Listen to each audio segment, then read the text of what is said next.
7 actions pour réussir. Salut, c'est Can, gentleman motivateur, j'espère que tu as la patate cette semaine. On va voir comment tu peux créer toutes les conditions pour réussir en 7 points clés.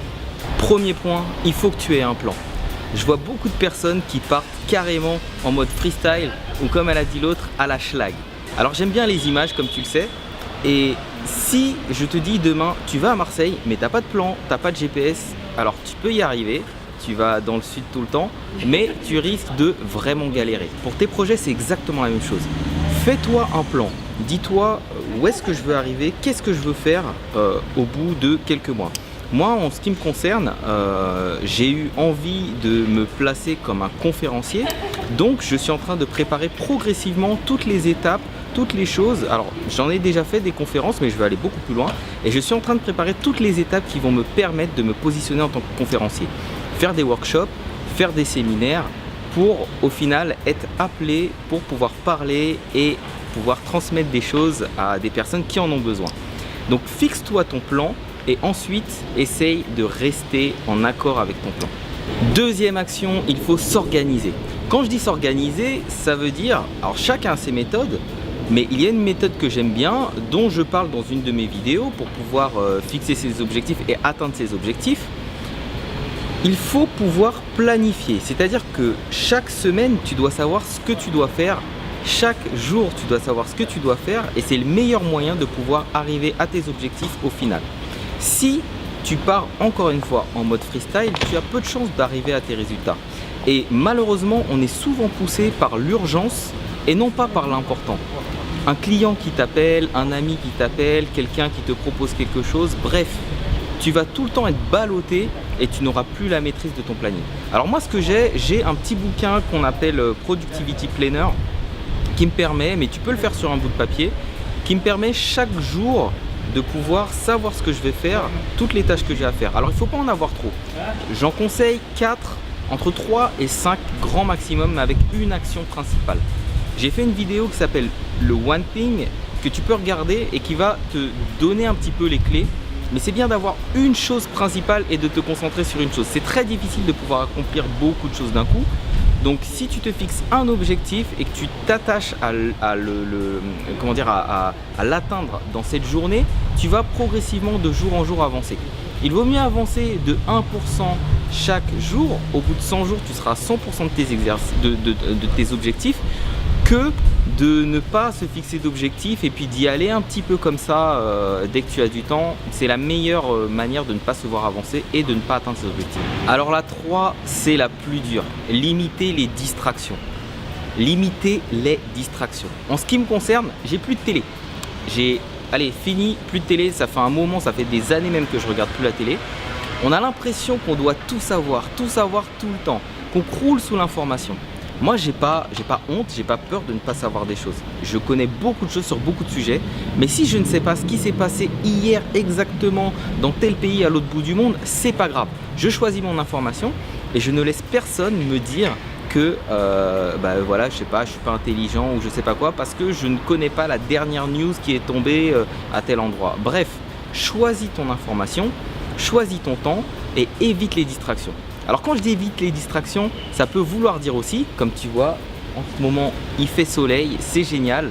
Tout le monde a envie d'aller boire des coups en terrasse ou des thés pour ceux qui ne boivent pas d'alcool. Mais c'est à toi de savoir quels sont tes objectifs. Si tu t'es fixé un objectif, que tu dois le terminer en fin de semaine, eh ben, il va falloir t'y atteler et ne pas te laisser distraire. Pour moi, beaucoup de choses qui nous entourent, c'est du bruit. Du bruit dans le sens où ça nous détourne de nos objectifs et après on se retourne et on se dit, au bout d'un an, au bout de quelques mois, on se dit mais pourquoi j'ai pas avancé, pourquoi j'ai pas fait ça ou ça? Parce qu'on a fait des choix. Et chaque jour, on fait des choix. Soit on va vers ses objectifs, vers sa réussite, soit on va en mode freestyle et après, il ne faut pas s'étonner de ne pas réussir et de ne pas accomplir des choses. 4. Se créer le cadre idéal. Voilà, le cadre idéal. C'est quoi ton cadre idéal dans lequel tu te sens bien et dans lequel tu as envie d'accomplir des choses et de les réussir? Moi, en ce qui me concerne, c'était pas le cas avant parce que je suis quand même un urbain, même si je suis né à la campagne, mais je suis quand même un urbain. Donc j'ai eu l'habitude de tout faire dans la ville et de trouver mes zones, mes espaces de paix dans la ville. Seulement depuis quelques années, la moto a pris de plus en plus de place dans ma vie et j'adore m'évader le week-end, pouvoir me poser dans des endroits qui m'inspirent, dans lesquels je me sens vraiment bien, dans lesquels j'ai envie de lire, de méditer, de réfléchir, d'avancer sur mes projets. Et en général, j'avance 2 fois plus vite parce que c'est un cadre qui me plaît, dans lequel je me sens bien et dans lequel je suis inspiré. Alors trouve un cadre qui est adapté à ce que tu veux faire, si tu veux lire, si tu veux réfléchir, si tu veux te poser des grandes questions sur ta vie. Essaye de t'extraire de ton quotidien et de toutes ces petites choses qui te rappellent tes échecs ou les choses que tu n'arrives pas à faire ou de toutes ces petites distractions qui peuvent te faire sortir de tes rails. Alors moi, j'arrive à me concentrer, mais je suis quand même facilement distrait par des choses. Il suffit que je sois chez moi et puis je vais commencer à faire du sport et puis après je vais regarder un truc sur internet et puis après voilà. Donc sortir de sa zone, aller dans un endroit qu'on définit comme un cadre idéal, ça permet aussi de pouvoir se concentrer. Développe ton réseau, c'est hyper important. Si tu veux aller plus loin, il faut aussi que tu t'inspires de personnes. Alors développer son réseau, ça peut passer par plusieurs choses. Ça peut passer par ajouter des gens sur Facebook, commencer à engager des discussions avec eux, des gens qui ont les mêmes centres d'intérêt que toi, des personnes que tu estimes être des concurrents, va vers eux, parle avec eux, échange avec eux et tu verras qu'ils auront des choses à t'apprendre. Alors moi, comme je le dis souvent, j'estime pas avoir de concurrents parce qu'il n'y a pas de part de gâteau, le monde est très grand, il y a plein de choses à faire.